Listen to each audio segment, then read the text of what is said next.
It's now time to proceed on to Homes Today. This will be hosted by Miss Audrey Forshey, who's a clever realtor as well as an advisor at Remax Realty.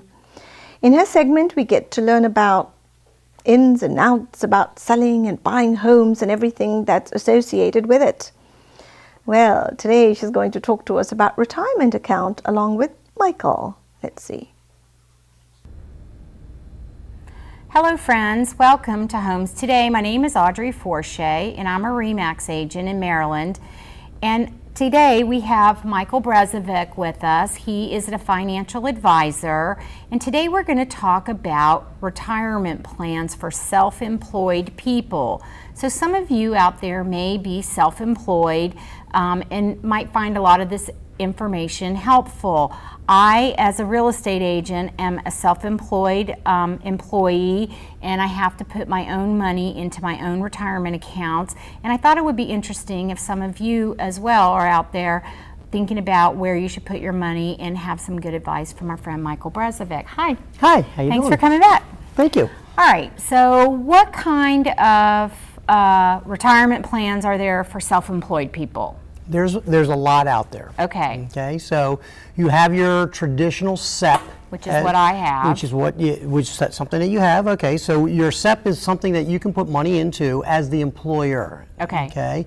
There's also simple IRAs. Okay. There's traditional IRAs. Okay. There's Roth IRAs. Okay. And then there's 401ks. And there's even more plans after that, but those are your basics. Okay. Would you like to go through each one? Sure. So I am a little bit familiar with the Sept IRA because that's what I've had for many, many years. But I think, has it grown or did I just not know about them and I just went with the regular Sept IRA, or have things changed for self-employed people? Things haven't changed. What happens is a lot of times people will just pick a plan real quick, or a financial advisor would in the beginning say this is the best plan for you. Okay. The most important thing is every few years to check back with your advisor or with your insurance broker, whoever you have that plan with. Okay. And tell them about changes in your income, changes in your employment, if you have employees. Okay. Okay, because those are all going to affect the plan. Okay. So for example, a lot of people we see start out with Sept plans. They're easiest to establish, very simple, very inexpensive. Right. Okay. And then what happens is generally you're allowed to put about 20%, up to 20% of your net profits away in a retirement plan. Okay. And they will grow tax deferred. Okay. So that just means when I retire and I get the money out, that's when I'm paying my taxes. That's true. Okay. So that All comes right. out 59.5, you're able to take money out of your retirement account. Okay. Once the money goes to you, okay, then it becomes taxable. You'll Okay. receive a 1099-R the following year so you can pay taxes on that money. Okay. You can keep the money in that account, but at 70.5, the government requires you to start taking out mandatory distributions. So Okay. you have what they call RMDs, required minimum distributions. Okay.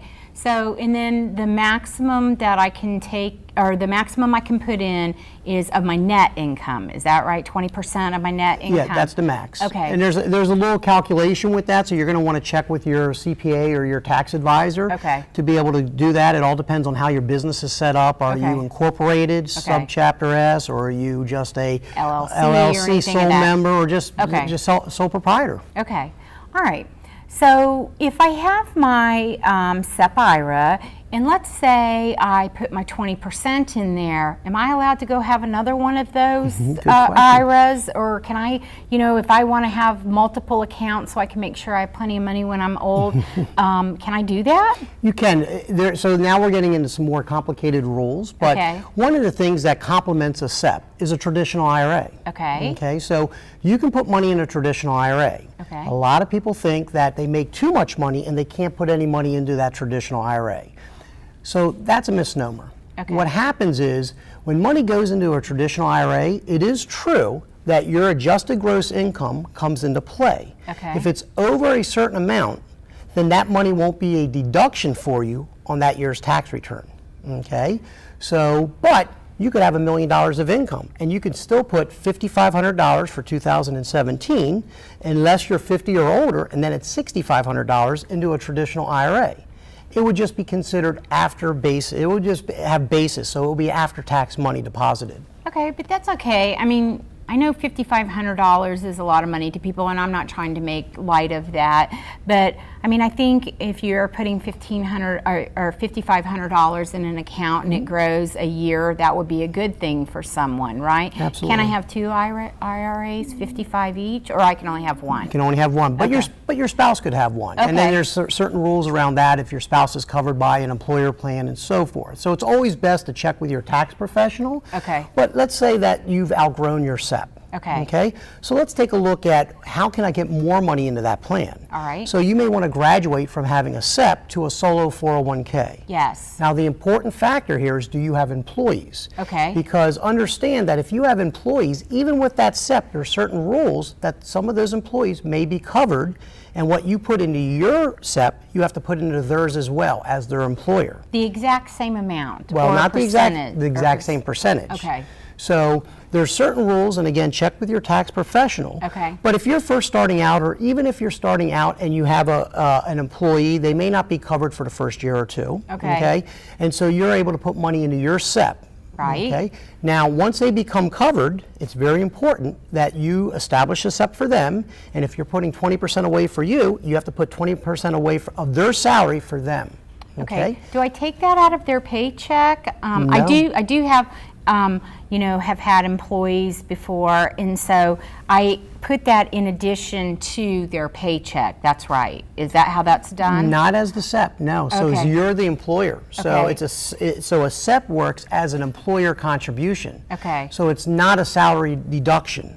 Okay. So it's not a salary reduction for the employee. So the rules start to get very complicated around Okay. retirement plans, as you can tell just All right. just in this 10 minutes. Right. But in general, if you have an employee, Mm-hmm. okay, and you still have a SEP, and this is where people get in trouble, is that they'll have a SEP and they started out a business and they're no employees. And then over a couple years, the business grows and they have employees. Right. And they forget that they have employees that have certain rules, and they are required By law. by law Yeah. to put money into their plan Okay. if you're putting money into your plan. Okay. And they completely forget about this, Okay. and they can find themselves in trouble. Okay. All right. Okay. Now, you were talking about putting more money into the plan, and I was Right. about to give an example on the 401k. Sure. If you don't have any employees, then the 401k is part of that salary reduction.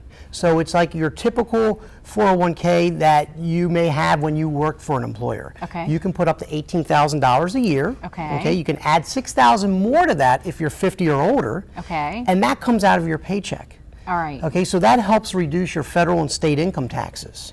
On So your there- paycheck. On your paycheck. So Okay. there's a nice benefit to doing that. All right. At the same time, since you're your own employer, you as your employer can put money in there, and again, that's that 20%. Okay. So there's a way where if you've outgrown your SEP plan yes. and you want to put more money away, then you're able to put $18,000 to $24,000 more away, depending on your age, on top of what you're putting away in the SEP. So I can do a SEP and I can do a solo? Well, no, so the SEP is going to, the solo 401k is going to kind of replace the SEP. Oh, okay. Okay, so you're not going to have them both there. Okay.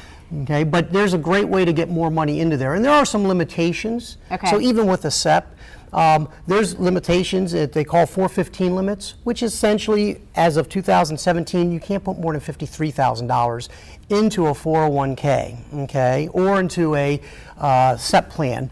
That doesn't include, though, the $6,000 catch-up if you're 50 or older. Okay. Okay? All right. So that makes it $59,000 could possibly go into your retirement plan. That's pretty good. That's very good. That's a very good thing. So can I take my SEP IRA that I currently have if I want to change it over to that solo IRA? Can I move that over, or is my SEP IRA always a SEP IRA forever?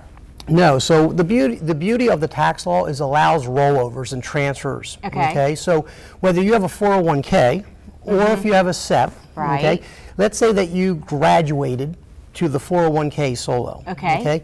And you still have this SEP here. You can combine the accounts if you'd like. Okay. It would just be a direct rollover. Or you may decide that you have several IRAs, maybe a SEP from a previous job that you had. Right. You may want to decide to consolidate. So you could roll that all over. Okay. Important factors in that, though, is you have to look at the cost of doing that. So you have to look at where the investments are going to be, how much it's going to cost to have that at that broker brokerage firm or that financial advisor or that investment advisor. Okay. And you have to look at the different costs and your different options with that. So you have to weigh each one of those out. So there's not just a simple answer as, it's just to absolutely consolidate. Okay. All right. That sounds good. And then, we always say that you need to start saving your money when you're young. That's always been the way to save, and some people are good at it and some people aren't so good at it. So I guess if you're going to start saving now. And then how do the people go and get a SEP IRA? Do they just contact a financial planner?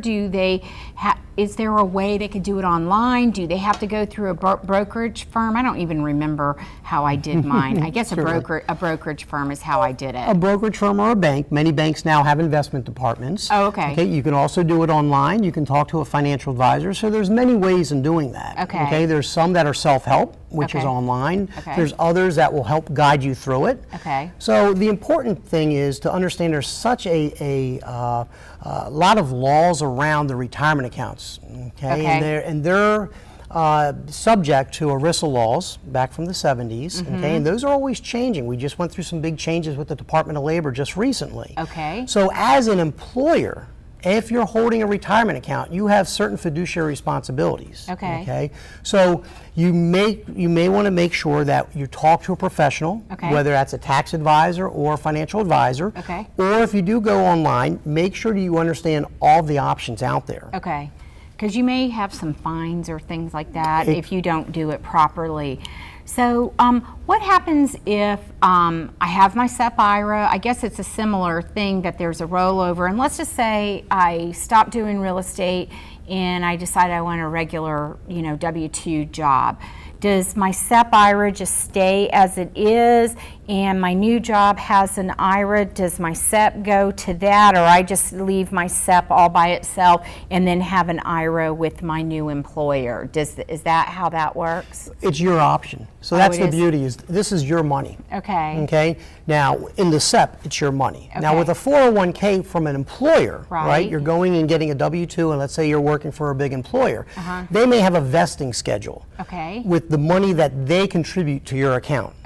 So it's always going to be your money that you put away from your salary. But if they're going to match, then they may have a vesting schedule to make sure that you're going to stay around. Now, you have to look at the plan documents, but what will happen is they may allow you to roll over other plans into their 401k. And again, as before, you want to just check to see what the do's and don'ts are of that plan, what's allowed and what's not, and what the cost factor is, and what type of investments you can invest in. Because generally in 401ks, they're going to be a little bit more limited investments. Versus if you have a SEP IRA, you may have it with a brokerage firm. You may have a lot more investments to choose from. So I think that it would be better, at least for me, to have my account with somebody that knows what's going on, because I guess a lot of people, if they try to do it themselves online, I think they don't know what they're doing. Do you find that they probably end up buying just like funds or just straight out mutual funds or something like that? Because I wouldn't know what to do. So when I have my IRA, in my IRA are all kinds of different things, I believe, like there's stocks and mutual funds and whatever in there. I don't even know what's in there, You should. But I don't. But I'm sorry to say. But I'm not sure, and I have to trust in my, planner or advisor that they're doing the right thing. So that's what's in there. So if I'm going to go online and do it myself, what am I going to do? Am I probably going to look to buy just a mutual fund that has a good rating? Do you think that's typically what people will do? That's what a lot of people do, is they go online. Now with the internet and with all the tools that are on the internet, there are some great programs out there that you can plug and play, The most important thing is to assess your risk tolerance. Looking at your age, how much money you need to save, and more importantly, how are you going to feel if the market goes down? Because the market doesn't always go up. And we just went through one of the biggest drops in 2008, 2009. So how did you feel about that if you saw the value of your account going down?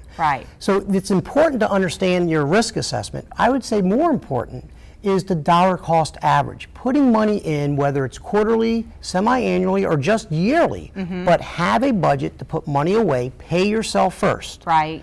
Okay, so in the event that the market goes down, you're just buying more shares of that mutual fund or that investment company. Which is usually the right time to buy, right? It takes the emotion out of it, It's right? kind of funny, you know, we all want the stock market to keep going up or the housing market to keep going up, but that's when we pay a premium for it. We're funny that way. Yes. And then when it goes down, we don't find the benefit in it because we're nervous sometimes. I guess maybe that's just human nature. So if you are self-employed, definitely look into starting your retirement plan. I use a Sept IRA. Maybe I'll change it. I don't know, but that's what I've used, and I've been happy with it so far. So I wish you luck and have a great day. Thank you.